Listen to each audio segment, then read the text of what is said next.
ನಮಸ್ತೆ ಎಲ್ಲರಿಗೂ. ನಾನು ನಿಮ್ಮ ರತ್ನ. ಇವತ್ತು ನಾನು ನಿಮಗೆ ಫಿಶ್ ಕರಿ ಮಾಡೋದು ಹೇಗೆ ಅಂತ ತೋರಿಸ್ಕೊಡ್ತೀನಿ. ಇದು ತಮಿಳ್ನಾಡು ಸ್ಟೈಲು. ನನ್ನ ಫ್ರೆಂಡ್ ಮಾಡ್ತಾರೆ, ಅವ್ರ ಹತ್ರ ನಾನು ಕಲ್ತ್ಕೊಂಡಿರೋದು. ತುಂಬಾ ಟೇಸ್ಟಿಯಾಗಿರುತ್ತೆ. ನಾನಿಲ್ಲಿ ಫಿಶ್ನ 1-1/4 kg ಅಷ್ಟು ಫುಲ್ ಫಿಶ್ ತೊಗೊಂಡಿದ್ದೆ. ಮಧ್ಯದ ಭಾಗದನ್ನೆಲ್ಲ ಫ್ರೈಗೆ ತೊಗೊಂಡಿದ್ದೀನಿ. ಈಗ ಇದು ತಲೆ, ಬಾಲ, ಈ ಭಾಗಗಳನ್ನ ಕರಿಗೆ ಹಾಕೋತಾ ಇದ್ದೀನಿ. ಇದು ಮೇ ಬಿ ಒಂದು ಅರ್ಧ kg ಅಷ್ಟಿದೆ. ನಾನು ಇಲ್ಲೊಂದು 3 ಈರುಳ್ಳಿನ ಸಣ್ಣದಾಗಿ ಹೆಚ್ಚಿಟ್ಕೊಂಡಿದ್ದೀನಿ. ಮತ್ತು ಒಂದು 3 ಹುಳಿ ಟೊಮೆಟೊನ ಸಣ್ಣದಾಗಿ ಹೆಚ್ಕೊಂಡಿದ್ದೀನಿ. ಈಗ ಹೇಗೆ ಮಾಡೋದು ನೋಡ್ಕೊಳ್ಳೋಣ. ನಾನೀಗ ಎಳ್ಳೆಣ್ಣೆ ಹಾಕ್ಕೊಳ್ತಾ ಇದ್ದೀನಿ, ಅಂದರೆ ತಿಲ್ ಆಯಿಲು, ಜಿಂಜಲಿ ಆಯಿಲು. ಇದು ತುಂಬಾ ಚೆನ್ನಾಗಿರುತ್ತೆ ಫಿಶ್ ಕರಿಗೆ.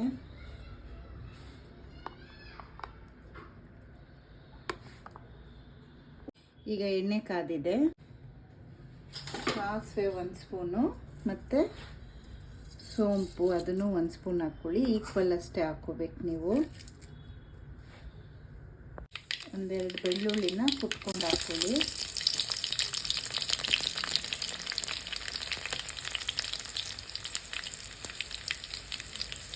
ಈರುಳ್ಳಿ ಹಾಕ್ಕೊಳ್ಳೋಣ.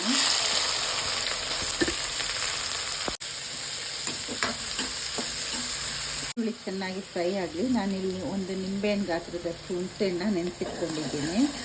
ಈಗ ಇದನ್ನು ಕಿವುಚ್ಕೊಂಡ್ಬಿಡೋಣ. ಈಗ ಸಾಂಬಾರು ಪುಡಿ ಹಾಕ್ಕೊಳ್ಳೋಣ. ಈರುಳ್ಳಿ ಎಲ್ಲ ಚೆನ್ನಾಗಿ ಫ್ರೈ ಆಗಿದೆ. ನಾನಿಲ್ಲೊಂದು 3 ಸ್ಪೂನಷ್ಟು ಹಾಕ್ಕೊಳ್ತಾ ಇದ್ದೀನಿ. ಇದು ಒಂದು ಸ್ವಲ್ಪ ಚೆನ್ನಾಗಿ ಫ್ರೈ ಆಗಲಿ. ಒಂದು 3 ನಾಟಿ ಟೊಮೆಟೊನ ಸಣ್ಣದಾಗಿ ಹೆಚ್ಕೊಂಡಿದ್ದೀನಿ. ಇದನ್ನು ಹಾಕ್ಕೊಳ್ಳೋಣ. ಇದು ಚೆನ್ನಾಗಿ ರಸ ಬಿಟ್ಕೋಬೇಕು, ಚೆನ್ನಾಗಿ ಕುಕ್ ಆಗಲಿ. ಈಗ ಅಲ್ಲಿ ಟೊಮೆಟೊ ಕುಕ್ ಆಗ್ತಾ ಇದೆ. ನಾವು ಡೈರೆಕ್ಟಾಗಿ ಫಿಶನ್ನು ಹಂಗೆ ಹಾಕಿದ್ರೆ ಅದೊಂಥರ ಕೌಚ್ ಸ್ಮೆಲ್ ಬರುತ್ತೆ. ಅದಕ್ಕೆ ಫಸ್ಟು ನಾನೀಗ ಒಂದು ಪ್ಯಾನಲ್ಲಿ 1 ಸ್ಪೂನಷ್ಟು ಎಳ್ಳೆಣ್ಣೆ ಹಾಕ್ಕೊಂಡಿದ್ದೀನಿ. ಒಂದು 1/4 ಸ್ಪೂನಷ್ಟು ಅರಿಶಿನ ಪುಡಿ ಹಾಕ್ಕೊಳ್ಳೋಣ.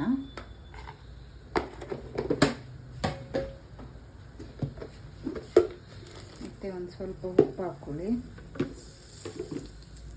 ಈಗ ನಾವು ಮೀನು ಸಾರಿಗೆ ಮೀನು ತೊಗೊಂಡಿದ್ವಲ್ಲ, ಇದನ್ನು ಎಲ್ಲನೂ ಜಾಸ್ತಿ ಇಲ್ಲ, ಒಂದು 30 ಸೆಕೆಂಡ್ಸು ಕುಕ್ ಮಾಡಿದರೆ ಆಯಿತು. ಹಸಿ ಸ್ಮೆಲ್ಲೆಲ್ಲ ಹೋಗುತ್ತೆ ಮತ್ತು ಕೌಚ್ ವಾಸನೆಯೂ ಬರೋದಿಲ್ಲ.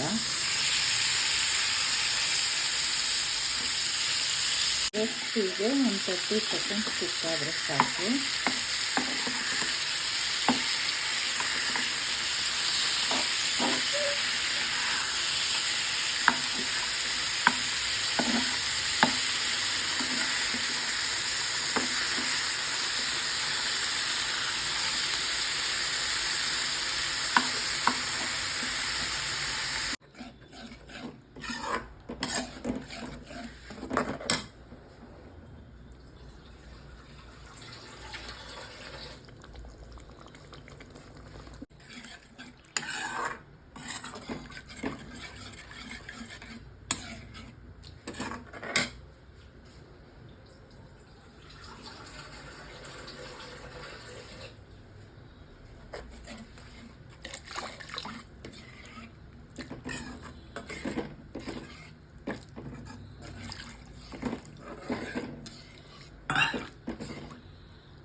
ಈಗ ನಾನು ಉಪ್ಪು ಹಾಕ್ತೀನಿ. 1 ಸ್ಪೂನಷ್ಟು ಹಾಕ್ಕೊಳ್ಳಿ. ಮೆಣಸಿನ್ಕಾಯಿನ ಹೀಗೆ ಮಧ್ಯದವರೆಗೂ ಸೀಳ್ಬಿಟ್ಟು ಹಾಕಿ ಚೆನ್ನಾಗಿರುತ್ತೆ. 10 ನಿಮಿಷ ಚೆನ್ನಾಗಿ ಕುದಿ ಬರಬೇಕು. ಈಗ ನೋಡಿ ಎಣ್ಣೆ ಎಲ್ಲ ಬಿಟ್ಕೊಂಡಿದೆ. ಈಗ ನಾವಿಲ್ಲೊಂದು 30 ಸೆಕೆಂಡ್ಸ್ ಫ್ರೈ ಮಾಡ್ಕೊಂಡಿದ್ವಲ್ಲ, ಫಿಶನ್ನು ಒಂದೊಂದಾಗಿ ಸಾರಿಗೆ ಹಾಕ್ಕೊಂಡು ಬರೋಣ. ಈಗ ನಾವು ಒಂದು ತವಾದಲ್ಲಿ ಸ್ವಲ್ಪ ಹಿಂಗೆ ಫ್ರೈ ಮಾಡಾಕಿದ್ರೆ ಒಳ್ಳೆಯದಾಗತ್ತೆ. ಈಗ ನಾನು ಎಲ್ಲ ಫಿಶನ್ನು ಇದರಲ್ಲಿ ಹಾಕಿದ್ದೀನಿ. ಇದು ಇನ್ನೊಂದು 10 ನಿಮಿಷ ಕುಕ್ ಆಗಲಿ. ಈಗ ನೋಡಿ ಫಿಶ್ ಕರಿ ರೆಡಿ. ಈಗ ನಾವು ಕೊತ್ತಂಬರಿ ಸೊಪ್ಪು ಹಾಕ್ಕೊಳ್ಳೋಣ. ತುಂಬ ಈಸಿ, ಜಾಸ್ತಿ ಇಂಗ್ರೀಡಿಯೆಂಟ್ಸು ಬೇಕಾಗಲ್ಲ. ನೀವು ಈ ಥರ ಒಂದು ಸಲ ಟ್ರೈ ಮಾಡಿ ನೋಡಿ, ತುಂಬಾ ಟೇಸ್ಟಿಯಾಗಿರುತ್ತೆ. Thank you.